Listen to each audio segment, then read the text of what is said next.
Bismillahirrahmanirrahim. Assalamualaikum warahmatullahi wabarakatuh. Perkenalkan, nama saya Andi Akbar Firmansyah. Di sini saya akan menjelaskan tentang buku bacaan yang saya baca, yaitu untuk memenuhi hal ini, untuk memenuhi tugas fikih. Sebelumnya saya memberitahu dulu bahwa buku yang saya baca adalah karya dari Sri Mulyani SHI. Langsung saja ke materi. Dan bukunya kayak gini, seperti LKS. Langsung saja konsep fikih. Konsep A, konsep fikih dalam Islam. Ilmu fikih adalah ilmu tentang hukum syar'iyah yang berkaitan dengan ibadah dan muamalah. Dari sini kita bisa dimengerti bahwa fikih merupakan hukum syar'iyah yang lebih bersifat praktis yang diperoleh dari istidlal atau istinbat atau menyimpulkan hukum dari sumber-sumber syariah Al-Quran dan hadis. Biasanya dalam sebuah kitab-kitab fikih ataupun buku-buku konsep fikih itu yang pertama kali dikaji adalah biasanya itu adalah thaharah, yaitu sesuci, karena sesuci itu adalah dasar dari ilmu fikih atau karena kenapa ilmu thaharah atau sesuci itu ditaruh di atas, karena persyaratan kita untuk ibadah dari sholat, untuk apapun itu harus suci. Suci itu harus benar. Bagaimana kita melaksanakan wudhu dengan benar kalau tidak mengetahui hukum fikih khususnya di bidang taharah atau sesuci itu tersebut. Dari sumber-sumber ilmu fikih diambil dari Al-Quran dan hadis, ijma' atau qiyas, yaitu al-wajibu, al-sunatu, al-mubahu, al-haramu, al-makruhu. Yang pertama adalah al-wajibu. Saya akan menerangkan beberapa definisi, membacakan beberapa definisi mengenai kelima hukum yang ada di fikih ini. Yang pertama adalah al-wajibu. Wajib yaitu disebut dengan fardu, yang dikerjakan, tidak hukum yang harus dikerjakan dan tidak boleh ditinggalkan. Contohnya apa? Contohnya sholat, puasa Ramadan itu harus dikerjakan bagi orang muslim yang sudah balik. Itu wajib, hukumnya wajib, tidak boleh ditinggalkan sama sekali. Jika ditinggalkan akan mendapatkan dosa. Yang kedua adalah as-sunatu. Hukum as-sunatu atau sunnah adalah perbuatan apabila dilakukan mendapatkan pahala dan jika ditinggalkan tidak mendapatkan dosa. Hal ini apa contohnya? 1. Puasa sunnah Senin Kamis, sholat tarawih, dan lain sebagainya. Yang ketiga adalah al-mubahu. Al-mubahu adalah perbuatan yang bebas dilakukan, baik dilakukan maupun tidak dilakukan sama-sama tidak mendapatkan dosa. Misalnya apa? Makan, minum, dan mencari hiburan. Al-haramu. Al-haramu adalah kebalikan dari wajib. Kebalikan dari wajib, harus ditinggalkan baik yang meninggalkannya adalah mendapatkan pahala, sementara bagi yang mengerjakannya akan mendapatkan dosa. Misalnya minum hammer, beralkohol, mabok, dan berzina. Itu adalah hal yang sangat dilarang ya, sehingga di ilmu fikih ini dinisbatkan sebagai haram, dosa besar. Yang kelima adalah al-makruhu. Al-makruhu adalah perbuatan yang apabila dilakukan tidak berdosa, namun jika ditinggalkan lebih utama dan mendapatkan pahala. Seperti apa? Contohnya seperti apa sih? Contohnya itu seperti makan makanan yang berbau tajam. Contoh seperti apa? Jengkol, petai, dan bawang. Karena apa? Karena hal itu menimbulkan bau-bau yang tajam. Itu disebut dengan itu sebagian dari contoh al-makruh atau makruh. Para ulama fikih mengemukakan bahasa fikihnya sebagai berikut. 1. Hukum yang berkaitan dengan ibadah atau ibadah mahdah atau murni, yaitu hukum yang mengatur tentang persoalan manusia Allah SWT seperti zakat, puasa, dan haji. Yang kedua, hukum yang berkaitan dengan masalah muamalah, yaitu persoalan hubungan antar sesama manusia yang memenuhi kebutuhan material dan hak masing-masing. Seperti apa? Seperti jual beli, perserikatan perdagangan dan sewa menyewa. Pokoknya hal yang kita lakukan dengan sesama manusia untuk apa? Untuk memenuhi kebutuhan perekonomian dan lain-lain. Yang ketiga, hukum yang berkaitan dengan masalah keluarga atau ahwalul syakhsiyah seperti apa? Nikah, talak, rujuk, nasab, dan nafkah.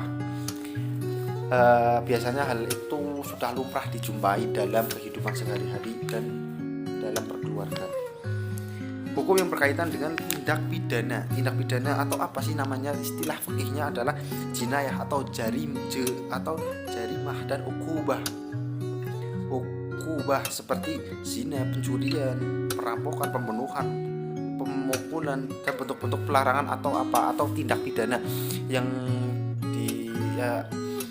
di negara kita itu sudah patokan pada UUD dan hukum-hukum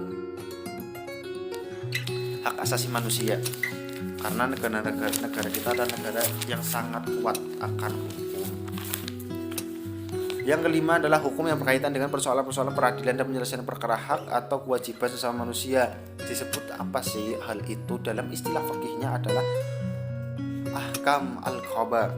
Yang keenam, hukum yang berkaitan dengan masalah pemerintahan dan mengatur hubungan antar penguasa dan rakyat. Contoh istilahnya apa? Dalam istilah fikihnya adalah al-ahkam, al-sultaniyah, al-siyasiyah dan syariah. 7. Hukum yang mengatur hukum antar negara dan keadaan perang dan damai. Istilah fikihnya adalah al-ahkamul al-dauliyah. Yang ke-8 adalah hukum yang berkaitan dengan persoalan akhlak atau sering kita jumpai dalam al-adab atau adab sesama manusia. Dan di sini itu adalah beberapa definisi mengenai istilah-istilah fikih. Nah, di sini kita akan belajar mengenai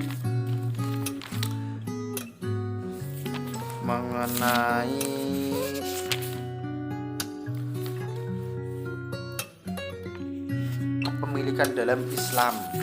Nah, ini yang kita sering dijumpai dalam kehidupan sehari-hari adalah kepemilikan dalam Islam dalam istilah fikih. Yang pertama adalah 1. Hak milik dan ketentuannya dalam Islam. Yang kedua, jenis-jenis kepemilikan. Yang ketiga, sebab-sebab kepemilikan. Yang keempat adalah ihya'ul mawad. Yang pertama, langsung saja ke definisi pertama. Yang pertama adalah hak milik dan ketentuannya dalam Islam. Kepemilikan dalam Islam atau dalam fikih disebut dengan istilah milkiyah atau kepemilikan. Milikiyah atau kepemilikan yaitu suatu harta atau barang yang secara hukum dimiliki seseorang, dimanfaatkan, dibenarkan untuk dipindahkan penguasaannya kepada orang lain. Kepemilikan dalam Islam menimbulkan rasa aman dan tentram karena memiliki penguasaan penuh atas harta benda yang dimiliki.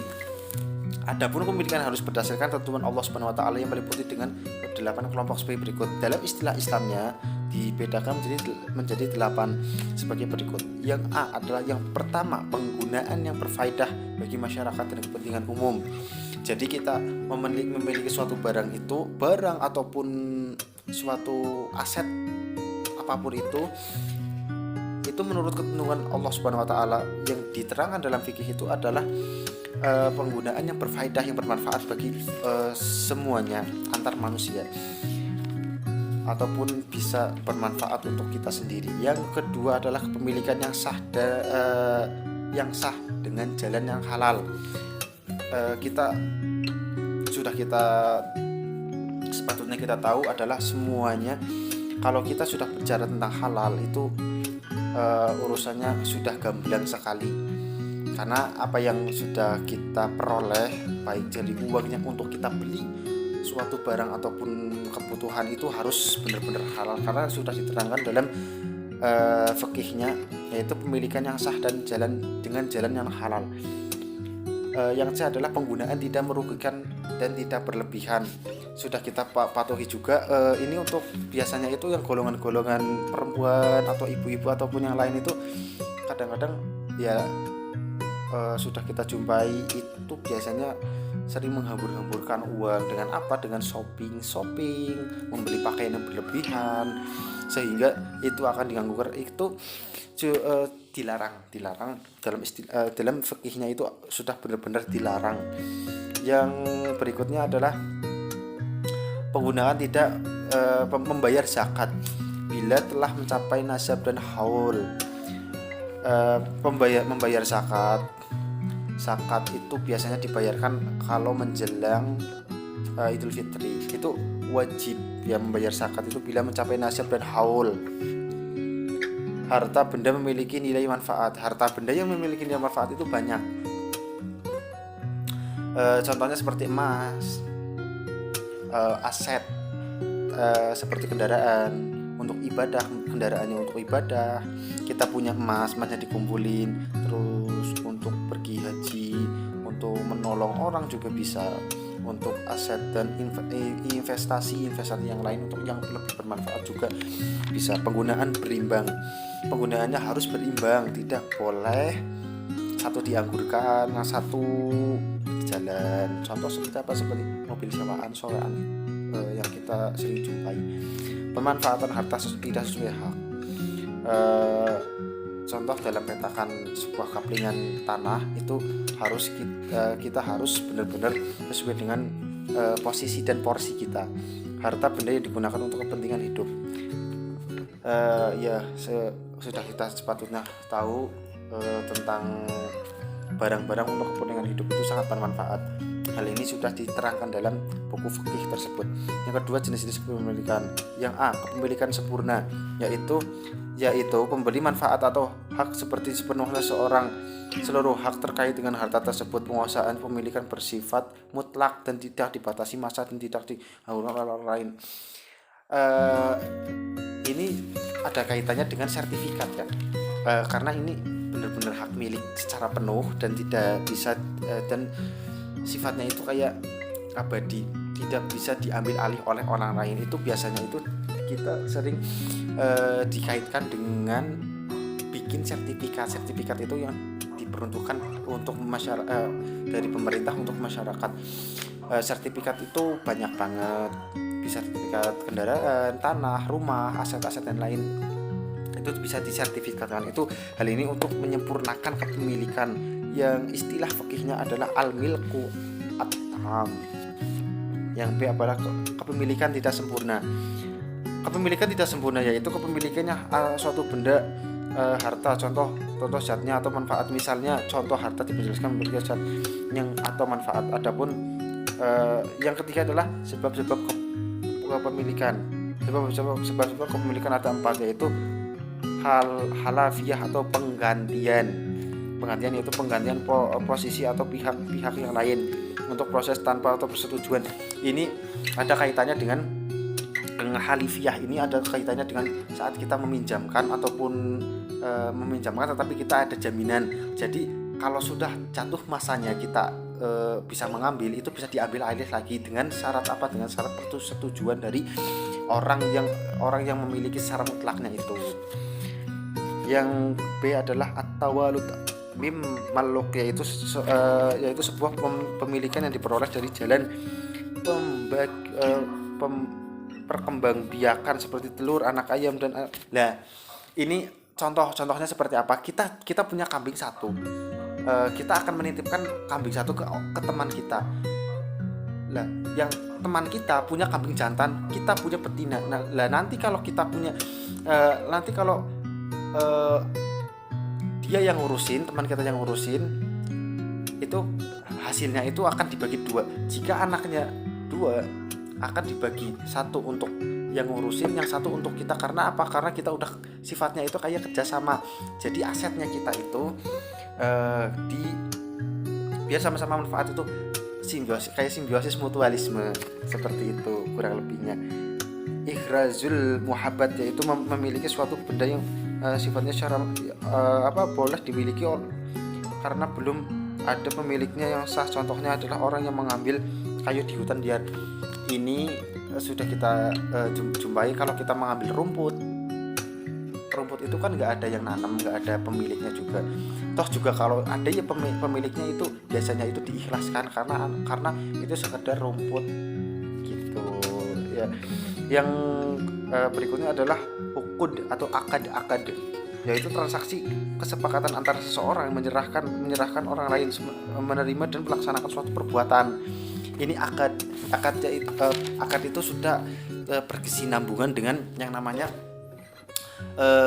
persetujuan juga bisa dengan di situ. Kalau ada persetujuan itu ada akad ijab dan qabul, itu ada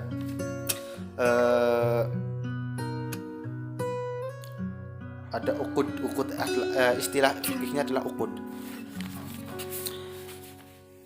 Contohnya jual beli beras. Contoh, saya beli, terus saya beli beras, ini berasnya, saya beli, saya jual. Itu adalah salah satu contoh ucapan itu adalah akad. Itu untuk itu juga salah satu masuk dalam kategori fikih.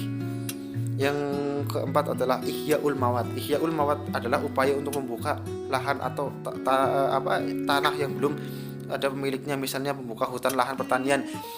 Ini juga ada kaitannya, ini juga agak mirip dengan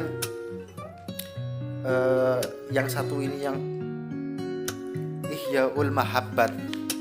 Kalau ini pun di hutan mengambil sesuatunya, kalau ini akan memiliki lahannya. Ini berarti kalau kita menemukan hutan tapi kita ingin menanami, itu hukumnya itu bisa. Tetapi alangkah baiknya kalau kita menanam di hutan itu, ketika kita menebang hutan, satu pohon itu kita harus menanam 10 untuk kebaikan bersama. Karena apa? Karena perihal ini sudah diterangkan dalam buku fikih ini. Untuk apa ya? Karena satu, tidak merusak hutan, yang kedua adalah produktif. Jadi kita itu sama-sama bergantung pada alam itu memberikan pada kita, dan kita harus memberikan sesuatu yang positif pada alam. Istilah fikihnya apa ya dalam hal ini adalah ihyaul mawad. Hukum ihyaul mawad adalah mubah. Sudah diterangkan di awal. Mubah itu definisinya sudah ada di awal tadi diterangkan. Kurang lebihnya mohon maaf jika ada tutur kata yang kurang berkenan, kurang tepat. Saya masih belajar, masih awam. Wabillahi taufiq wal hidayah. Saya akhiri, wabillahi taufiq wal hidayah. Wassalamualaikum warahmatullahi wabarakatuh. Terima kasih.